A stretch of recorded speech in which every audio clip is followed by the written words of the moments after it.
जय श्री राम। भाई और दोस्तों, कल से आगे की कथा शुरू करते हैं। वीर विनीत धर्म व्रत धारी, गुण सागर बर बालक चारी। तुम कहो सर्व काल कल्याणा, सजो बरात बजाई निशाना। और जिसके चारों बालक वीर हैं, विनम्र है, धर्म का व्रत धारण करने वाले हैं और गुणों के समुद्र हैं, तुम्हारे लिए सभी कालों में कल्याण है। तब डंका बजाकर बारात को सजाओ। चलो बेग सुनि गुरु बचन, भले ही नाथ सिरुनाई। हो पति गबने भवन तब, नूतन वासुदेवाई। और जल्दी से गुरुदेव जी के वचन सुनकर, हे नाथ बहुत अच्छा कहा है, और सिर नवा कर दूतों को डेरा दिलवाकर राजा महल में गए हैं। राजा सबुर निवास बुलाई, जनक पत्रिका बाची सुनाई। सुनि संदेव संदेशु सकल हर्षानी, अपर कथा सब भूप बखानी। राजा ने सारे निवासों को बुलाकर जनक जी की पत्रिका वाच कर सुनाई है, पढ़कर सुनाई है। समाचार सुनकर सारी रानियां हर्ष से भर गई है। राजा ने फिर दूसरी सब बातें भी बताई है। प्रेम प्रफुल्लित राज राज ही रानी, मन हो सिखानी, सुनी बार दीवानी। मुदित आशीष दे गुरु नारी, अति आनंद मगन महतारी। प्रेम में प्रफुल्लित हुई रानियां ऐसे सुशोभित होती है जैसे मोरनी बादलों की गरज सुनकर होती है। बड़ी बूढ़ी स्त्रियां प्रसन्न होकर आशीर्वाद दे रही है, अत्यंत मगन हो रही है। लही परस पर अति प्रिय पाती, हृदय लगा जुड़ा वही छाती। राम लखन के कीर्ति करनी, बार बार भूप वर वरनी। और सब राम और लक्ष्मण की कीर्ति को बार बार बखान करके खुश होती है। मुनि प्रसाद कही द्वार सिधाए, रानी तब महिदेवन बुलाए। लिए दान आनंद समेता, चले विप्रवरा सिर देता। ये सब मुनियों की कृपा है, ऐसा कहकर वे बाहर चले गए हैं। और रानियों ने ब्रह्मा को बुलाकर बहुत दान दिए हैं, आशीर्वाद लिया है। जाचक लिए हकार दीनी, निछावरी कोटि विधि। चिरुरी वही सुत चार चक्रवर्ती दशरथ के। और फिर भिक्षुओं ने को बुलाकर करोड़ों प्रकार की नछावर उनको दी है। और चक्रवर्ती महाराज दशरथ के चारों पुत्र चिरंजीवी हो, ऐसा आशीर्वाद पाया है। कहत चले परिहर पट नाना, हर से हने गही गही निशाना। समाचार सब लोगन पाए, लागे इस घर घर होन बधाए। और ये कहकर अनेक प्रकार के नए नए वस्त्र पहन कर आनंदित होकर नगाड़े जोर से बजने लगे हैं। यह सब समाचार घर घर में फैल गया है। वन चारि दस भरा उछाओ, जनक सुता रघुवीर विभाओ।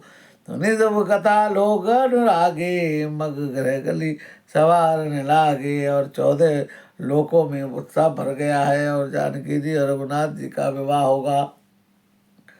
ये समाचार पाकर लोग प्रसन्न मगन हो रहे हैं। और रास्ते घर गलियां सब सजा दी गई हैं। जत भी अवध सदा सुहावनी, राम बोरी मंगलमय भावनी। तदपि प्रीति के प्रीति सुहाई, मंगल रचना रची बनाई। यद्यपि अयोध्या तो सदा ही सुहावनी है, क्योंकि रामचंद्र जी मंगलमय पवित्र पुरी है। परंतु वो आज की बात कुछ और है। प्रीति पर प्रीति होने से सुंदर मंगलचार से सजाई गई है। नजपता कापट चामर चारु, छावा परम विचित्र बजारू। कनक कलश तोरण मणि डाला, हरद धूप दधि अक्षत माला। ध्वजा पताका पर्दे और सुंदर चवारों से बाजार बहुत अनूठा सजा है। और कलश तोरण मणियों की झालरें, हल्दी धूप दही और छत और मालाएं हैं। मंगलमय निज निज भवन, लोगन रचे बनाई। बीथी सींची चतुर्सम, चौके चारु पुराई। लोगों ने अपने अपने घरों को सजाकर मंगलमय बना लिया है, और गलियों को चतुर्सम से सींचा है। सुंदर चौके पुराए हैं और बहुत सुंदर सजाए गए हैं। जहते जूथ जूथ मिली भावनी, सजी नव शत्रु सकल धुई धावनी। विबुधवदनी जग सावक लोचनी निज स्वरूप रतिमान विमोचनी। और बिजली किसी कांति चंद्रमुख हो, हरिण के बच्चे के नेत्र और सुंदर रूप से कामदेव स्त्री रति के अभिमान को छुड़ाने वाली सुहागिन स्त्रियां 16 श्रृंगार करके जहाँ तहाँ झुंड के झुंड घूम रहे हैं। गावई मंगल मंजुल वाणी सुनिकल रब कलिकंठ रयानी। भूप भवन की मिजाई बखाना विश्व मोहन रचे बिताना। मनोहर वाणी से मंगल गीत गा रही है, इनके सुंदर सुर को सुनकर कोयले भी लजा रही है। राजमहल का वर्णन कैसे किया जाए जहाँ विश्व को मोहने वाले मंडप बनाए गए हैं। मंगल द्रव्य मनोहर नाना राजत विजत विपुल निशाना। कतौ वेद मंदी उच्चार है, कतौ वेद ध्वनि भूसर करे। अनेक प्रकार के मनोहर मंगलिक पदार्थ शोभित हो रहे हैं और बहुत से नगाड़े बज रहे हैं। कहीं भाट वेदावली और का उच्चारण कर रहे हैं और कहीं ब्राह्मण वेद ध्वनि कर रहे हैं। कहा वही सुंदरी मंगल गीता ले नाम राम और सीता। बहुत उछाओ भवन अति थोरा मानो मंगी चला चहोरा। सुंदर स्त्रियां राम जी सीता जी का नाम लेकर मंगल गीत गा रही हैं। बहुत से महल अत्यंत छोटे ही है, इसमें मानो उत्साह चारों ओर फैल गया है। होबा दशरथ भवन कही को कविवर ने पार। जह सकल सुर शीस मनी राम लीन अवतार। सियावर राम जय जय राम। दशरथ के महल की शोभा का वर्णन कौन कर सकता है जहाँ रामचंद्र जी ने अवतार लिया है। भूप भरत पीर लिए बुलाई ही गए सदन साज सजाई। वेग रघुवीर वराता सुरत पलक पुरी दोनों भाता। फिर राजा जी ने भरत को और शत्रुघ्न जी को बुला लिया है और जाकर घोड़े हाथी सजवाए हैं। सुनते ही दोनों भाई भरत लक्ष्मण शत्रुघ्न आनंद पूर्वक भर गए हैं। भरत सकल रानी बुलाई आय सुदीन मुदित उठी धाई। रुचि रुचि दीन तुरक दिन साजे वर्ण वर्ण बर बाजी बिराजे। भरत जी बहुत प्रसन्न हो गए हैं और घुड़साल के अध्यक्ष को बुलाया है और घोड़ों को सजाने को कहा है और यथा योग्य उन पर जीने कसी गई है।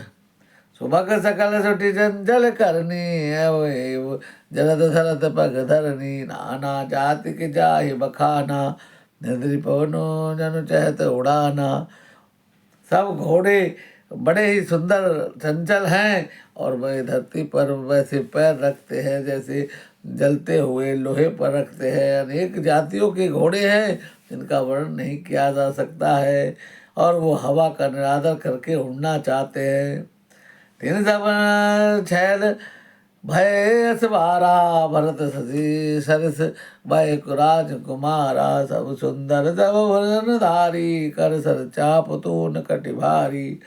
उन सब घोड़ों पर भरत जी के समान अस्वस्थ वाले छैल छबीले राजकुमार सवार हुए हैं और अब सब आभूषणों को धारण किए हुए हैं। उनके हाथों में धनुष और बाण सुशोभित है।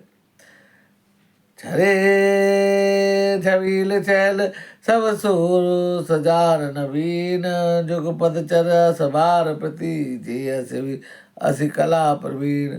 सभी चुने हुए छबीले छैल सूरवीर चतुर और नवयुवक है और प्रत्येक सवार के साथ दो दो पैदल सिपाही है जो तलवार चलाने में बड़े निपुण हैं। बांधे विरध वीर रण घाड़े निकसि भरे पुर बाहर ठाड़े। फेरे चतुरंग गति नाना हर्षे सुने प्रदीप पवन निशाना। सूरता का बाना धारण किए हुए रणवीर सब निकल कर नगर के बाहर आकर खड़े हो गए हैं। चतुर अपने घोड़ों की तरह तरह की चालों से फेर रहे हैं और नगाड़े और भेरियां बज रही हैं। रथ रारथे विचित्र बनाए ध्वजा पातिका मणिभूषण लाए। चारु चवर चारु किंकनी धुनि करही भानु जान शोभा बरही। और साथियों ने ध्वज पताका मणि और आभूषणों को सजाकर रथों को बहुत विलक्षण बना दिया है। घंटिया शब्द सुंदर शब्द कर रही है और रथ इतने सुंदर है मानो रथ की शोभा ही छीन लेती हो।